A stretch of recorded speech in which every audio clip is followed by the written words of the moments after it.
Hello everyone, welcome to Sohini's lifestyle. আর সকলকেই জানাই হ্যাপি নিউ ইয়ার। আশা করি তোমাদের সকলের এই বছরটা খুবই ভালো যাবে। এখানে আমার বোনও যাচ্ছিল আমার সাথে, ওকে তো তোমরা চেনোই যারা আমার ক্রিসমাস ব্লগটি দেখেছো। আমি আর বুনু মিলে যাচ্ছিলাম ঠাকুরের কাছে পুজো দিতে। তো আমরা এখানে পৌঁছেও গেছি। আমাদের এখানে একটা মা তারার মন্দির রয়েছে, তা আমরা ভাবলাম বছরের প্রথম দিনটা মায়ের কাছ থেকেই শুরু করা যাক।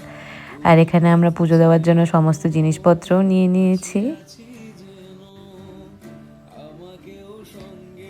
আর এখানে পুজো দেওয়ার আগে মাকে প্রণাম করছিলাম।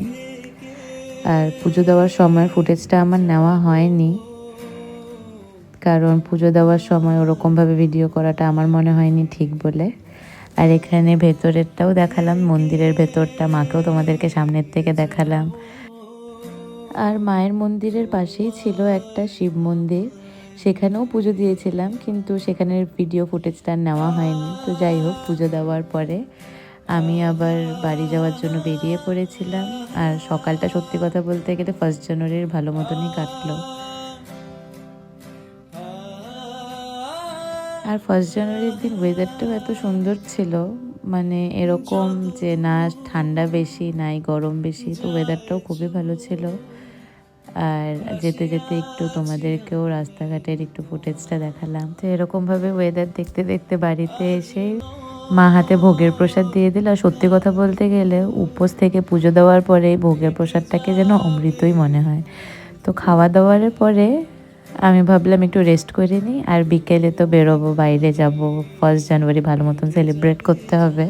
আর এখানে ক্লিপটি ছিল 1 জানুয়ারিতে বিকেলে রেডি হওয়ার পরে। আর 1 জানুয়ারির ইভিনিংয়ের জন্য আমি আমার লুকটাকে খুবই সিম্পল রেখেছিলাম, রেড আর ব্ল্যাকের ওপরে। তোমাদেরকেও একটু ক্লোজ আপের লুকটা দেখালাম। তোমরা আমাকে কমেন্ট করে জানিও যে কীরকম লেগেছে তোমাদের আমার এই লুকটা। যদিও আমি সবসময় একটু সিম্পল আর নর্মাল লুকই পছন্দ করি। তো এখন বাড়ির থেকে বের হওয়া যাক। আর বাড়ির থেকে বেরিয়েই আমি চলে এসেছিলাম আমাদের কাছাকাছির একটা রেস্টুরেন্টে। আর সত্যি কথা বলতে গেলে আমাদের বাঙালিদের কাছে কোনো অকেশন মানেই কিন্তু খাওয়া দাওয়া, কি তাই তো? আর বছরের প্রথম দিনে তোমার মনের মানুষ যদি তোমাকে এরকমভাবে রোজ আর নিউ ইয়ার কার্ড দিয়ে তোমাকে সারপ্রাইজ দেয়, তাহলে বলো কার না স্পেশাল ফিল হবে। অফকোর্স আমিও খুব স্পেশাল ফিল করছিলাম, কারণ যখন ছোট ছিলাম তখন স্কুলে এই সমস্ত কার্ডস ফ্রেন্ডসরা দিত, কিন্তু বড় হওয়ার পরে এইরকম কার্ডস কখনো কেউ দেয়নি। So thank you so much. আর গল্প হাসাহাসি করতে করতে আমাদের এখানে খাওয়া দাওয়াও চলে এসেছে। তোমরা তো দেখে বুঝতেই পারছো কী কী আছে, তাও একবার বলে দিই। আমরা নিয়েছিলাম মিক্স চাউমিন, চিকেন ভর্তা, বাটার নান আর স্টাফড কুলচা। তো খাওয়া দাওয়া করতে করতে একটু গল্প করছিলাম সবার সাথে। আমি বছরের শুরুটা আমার ফেভারিট ফুডসগুলো দিয়েই স্টার্ট করতে চেয়েছিলাম। আর সত্যি কথা বলতে এই রেস্টুরেন্টে স্টাফড কুলচা আর চিকেন ভর্তাটা খেতে জাস্ট অসাম। এখন ভিডিও এডিট করতে করতে আমার মনে হচ্ছে আমি আবার গিয়ে খেয়ে আসি। আর 1 জানুয়ারিতে যদি তোমার ফেভারিট পার্সনটা তোমাকে এত স্পেশাল ফিল করায়, তাহলে কেউ ব্লাশ না করে কেমনভাবে থাকতে পারে।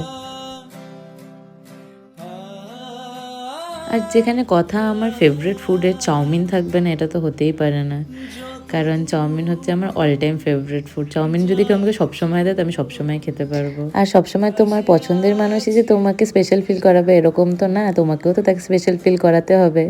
তাই আমিও অল্প একটু খাইয়ে দিলাম, আর আমরা এসব নিয়ে হাসাহাসিও করছিলাম। আর খাওয়ার দাওয়ারের পর আমরা বেরিয়ে একটু হাঁটাহাঁটি করছিলাম, গল্প করছিলাম। আর আজকের দিনটা সত্যি কথা বলতে গেলে আমার খুব ভালো কেটেছে। তোমাদের কার কেমন কেটেছে আমাকে কমেন্টে জানিও। আজকের মতন এতটুকুই, টাটা।